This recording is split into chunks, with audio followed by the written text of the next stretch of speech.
Ladies and gentlemen, welcome to the Bullpen.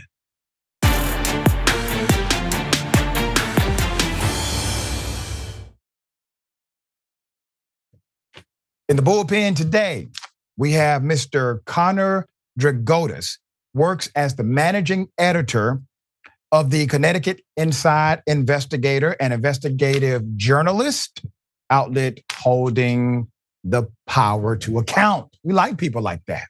All right. Thank you, sir. Good to have you on the show, Connor. How are you?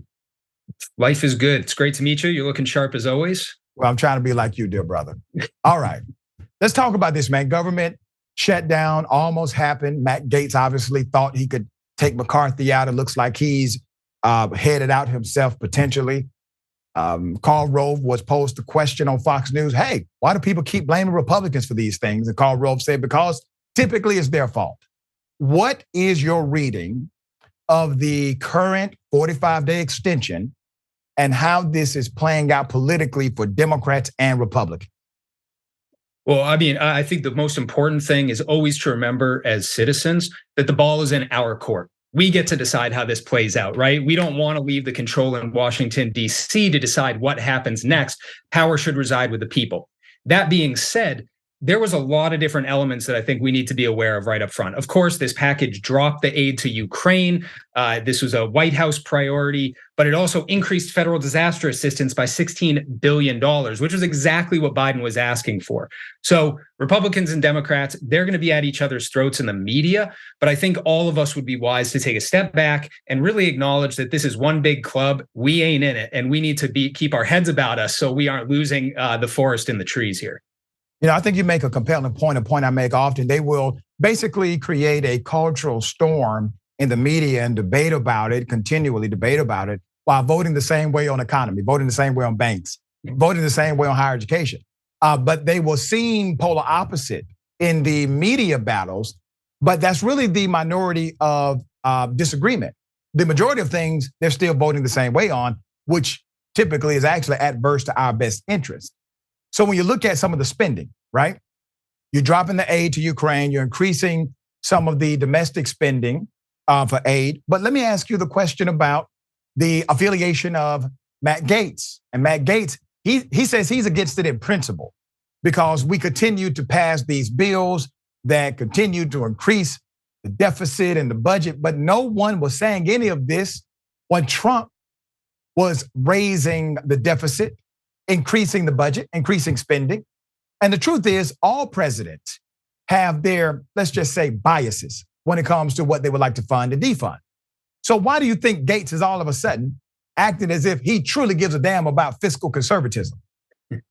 You know, I used to teach business communications at Lehigh University as an adjunct. And one time I had a student come to me, I'd given him a C on a paper. And he said, you know, I spent 10 hours on this thing. I deserve an A. I want to be graded based on my effort, not on my results. And I looked at him and I'd say the exact same thing to Matt here, which is that talk is really cheap.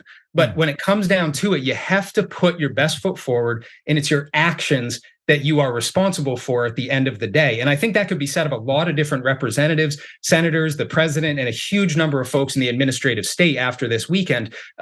Your actions speak louder than your words ever could.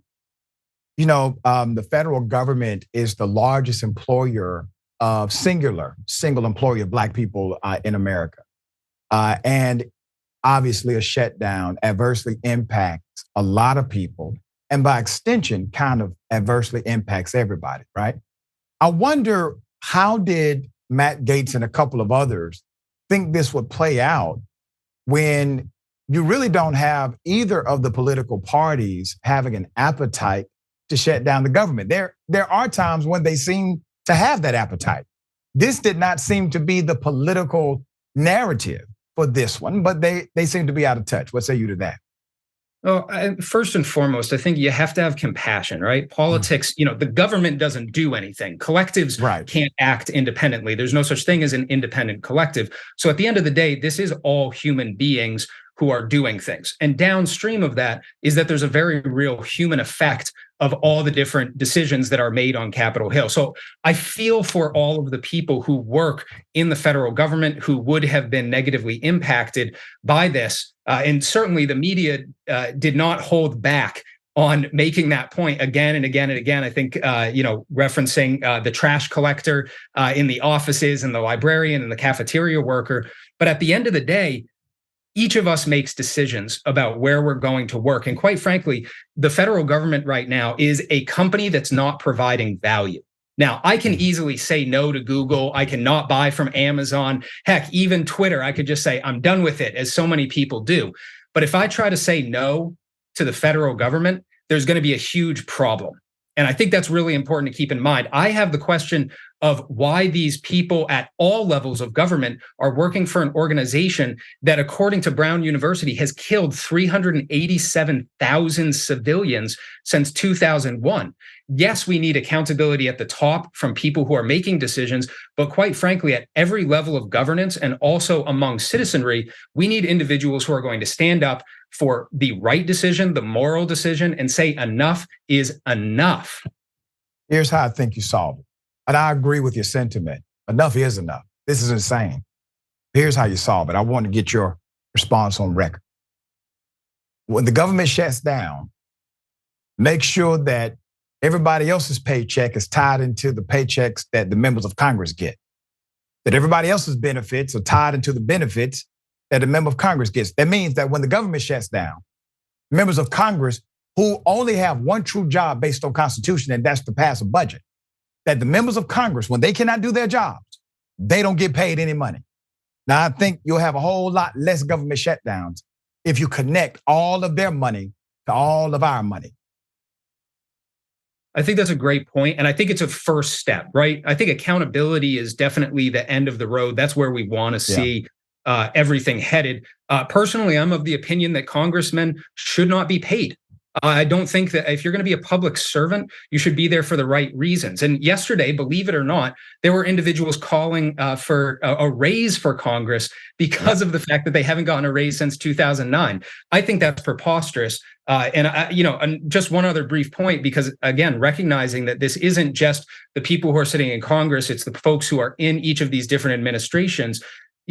There was actually a speech made about the plight of the ATF agent being put out of business. And I'm sorry, but the IRS spent $1.2 million on ballistic shields in 2020, $463,000 on tactical shotguns. And guess what? As soon as people do start to get frustrated about their money being taken out of their paycheck at a high rate, it's really frustrating to know that we're financing the tools to hold us violently accountable on the other side. Huge point of frustration. I think that needs to be addressed very, very quickly. Man, you and I agree on about 95% of everything you've said on the show. I appreciate your leadership, man. We'll definitely have you back on the program, okay? Thank you so much. Thank you.